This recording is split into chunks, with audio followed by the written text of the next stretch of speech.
Yeah. You read that right. India is a superpower. Not an emerging superpower, but an actual superpower. Now you might be thinking, what the fuck is this guy talking about?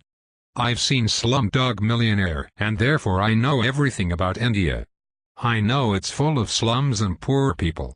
How the fuck can India be a superpower? Well, don't worry. I'm going to explain it to your dumbass.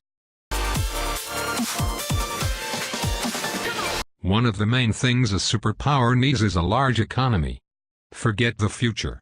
Even today, India has a large economy. Measured nominally, India has the 7th largest economy in a world of 196 nations. By power purchasing parity measurements, India is already the 3rd largest economy in a world of 196 nations. So on the economic front, even today, India's economy puts it at the top of the world's economic table.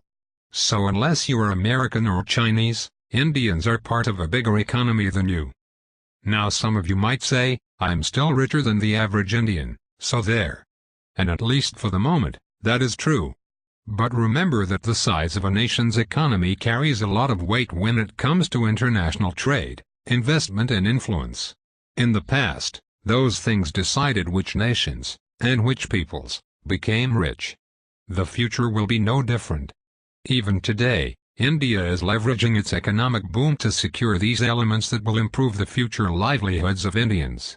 It's telling that European nations cannot do the same. Another thing that a superpower must have is a powerful military. Here, India is clearly at the top table. By most measurements, India currently has the 4th most powerful military behind China, Russia, and the US. In addition to an army, over 1 million strong, it also has an air force, flying some of the most advanced aircraft in the world, and a navy, with aircraft carriers. It is also a nuclear power, with missiles that can hit anywhere on the earth, so you probably do not want to get into a fight with India.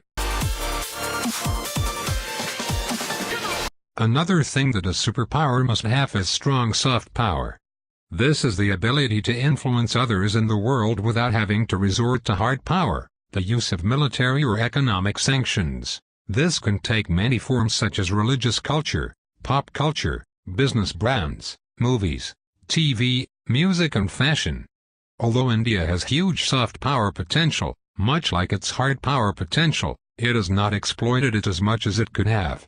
Despite this, there are very few nations that can stand up to the soft power monster of the US.